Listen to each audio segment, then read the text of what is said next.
You voted for it, you asked, and today we begin our look at the first edition Pathfinder Sorcerer.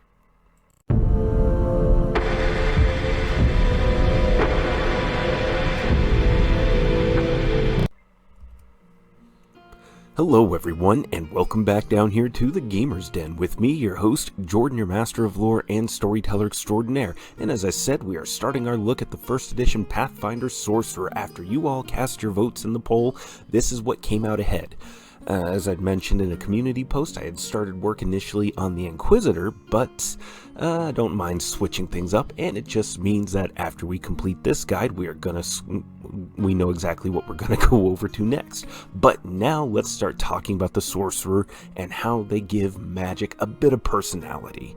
And first and foremost, anytime you're getting started on building a character, you need to pick out what race you're starting with. And we have a couple of pretty good ones on hand for you.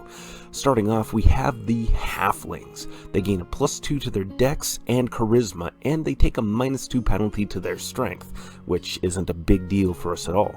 They're small size, so they get a +1 size bonus to their armor class, attack rolls, a -1 to their combat maneuver bonus and combat maneuver defense, and a +4 to stealth. They also gain a +2 save versus fear and a +1 luck bonus on all of their saves. And luck bonuses don't crop up a whole lot, so this is going to stack with just about everything that you have, which is great. You'll also gain a +2 bonus on your acrobatics and climb checks. They're not bad skills to have, and having that innate bonus to them is helpful, so definitely nothing that hurts overall. And then we also have Gnomes. Gnomes gain a +2 bonus to their Constitution and Charisma, and take a -2 penalty to their Strength. So they are also a small-sized creature, so they gain that same +1 bonus to armor class attack rolls, -1 to combat maneuver bonus and combat maneuver defense, and that +4 to stealth. They also gain a +4 armor class bonus versus the giant subtype, which includes things like ogres, trolls, as well as the various kinds of giants. They also gain a +2 racial bonus versus illusions and spell effects, and a +2 perception bonus, and then they also have low light vision. They also have a number of other bonuses, but it's quite a lot to get into, but this right here already is a good selling point for why gnomes make good sorcerers. Definitely a great choice all around, especially considering that perception is the most rolled skill in the game, and a bonus versus illusion, spells, and effects, that's great. You're a sorcerer, so you're already going to have good will saves, but every little bit helps. And then lastly, we have the Asmar, Muse Touched. They gain a +2 bonus to their dexterity and charisma scores.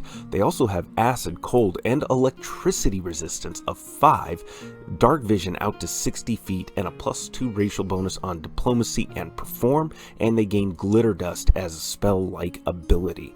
Now, diplomacy and perform, these are not huge skills for us, but the fact that we have a good charisma score and get this bonus as well means these are going to be solid skills for you all the way around. So, if you decide you want to lean more into your personality, your presence, be a bit of the party's face, you can do so. Although bear in mind, sorcerers don't have the highest number of skill points, and you have other skills that are going to be very important for you to develop. Now, when it comes to picking out your stats, you want to follow this array here, charisma being the most important stat for you, followed by your dexterity and constitution. Which one you want to focus on more just depends, but I like to have a little bit of a balance between the two. Then intelligence and wisdom. I went for intelligence just so that way you get at least a bonus skill point each level. Wisdom, we have a pretty good will saving throw as it is, so it's not gonna hurt here. Just don't give yourself a penalty.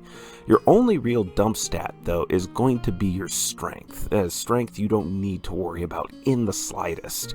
Not at all. You're a spellcaster, you're squishy, you're not wanting to be up close and tangling with people.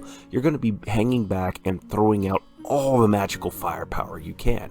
And bear in mind, this array here and these stats assume a 25-point buy. If you're rolling for your stats, then you're still going to follow this general guide. And this is also before any stat modifiers are applied. at all. So potentially you could be seeing yourself start off with a 20 charisma, a huge bonus to your spellcasting stat, and a significant increase to your spell save DCs. Now, traits that you want to keep in mind for selecting with your character. First is the Bralani's Step, which is exclusive to the Asmar. You move an additional 5 feet as part of a move action. That's not bad at all. Having that extra bit of movement means that you're going to be harder to pin down and have an easier time getting away from people. Then also, we have Dangerously Curious. Use Magic Device becomes a class skill and you gain a +1 bonus to it. Given we have a significant charisma score, this is going to be a great skill to have because this will help you supplement your spell casting. Just bear in mind, sorcerers, while you can fire out a ton of spells per day, you don't have a lot of spells known, and you can't learn near as many spells as you can, say, compared to the summoner or the wizard or any other spellcasting classes that are able to learn their spells and prepare their spells from books. So use Magic Device will be incredibly useful to you. And then also there's Reactionary, which gains you a +2 bonus to your initiative. Given that you are a spellcaster, any class that can go first, this will be helpful for them. Going first is just incredibly useful, but it's supremely important for spellcasters to go first, act early and often, and start throwing down those spells, be they buffs, debuffs, or some means of affecting or manipulating the battlefield.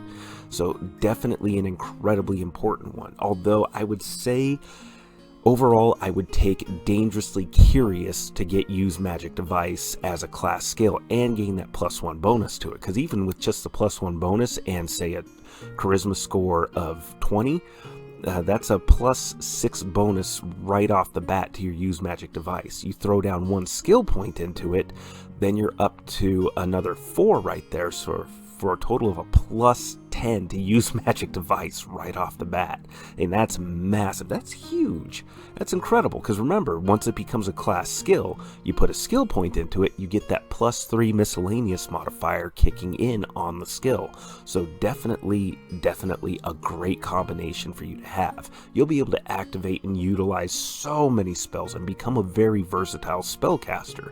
You'll just be very any class is gear dependent, but definitely this will be an absolute must as an avenue for casting more and other diverse spells. So definitely I would say pick up Dangerously Curious. But bear in mind that this is just a guide. This is not set in stone. You do not absolutely have to follow this down to every last detail. Build the character that you want to play with and have fun with. That's the most important thing. This guide is just meant to help you understand how things work mechanically. Definitely use this if you really feel like having a character that's effective, that's powerful. The fact that it's a spellcasting class means it's going to be easily broken as it is anyway, so this guide is not focused on building broken builds, but we do look for effective things, and effective spellcasters are just broken. But what do you think? Go on down to the comments below and let me know your thoughts. Did you like today's video? Did you dislike it? Is there anything on here that you would change? Any skills, any stat rearranging that you would do? Any races that you might recommend? Bear in mind, humans are just going to be good no matter what class you throw them into. A floating +2 bonus, extra feet, extra skill points, and then all the different substitutions for different traits that you can do with humans. They fit in anywhere. And there are plenty of other races that are good too. Anything that gives you a bonus to charisma is not going to be a bad choice at all.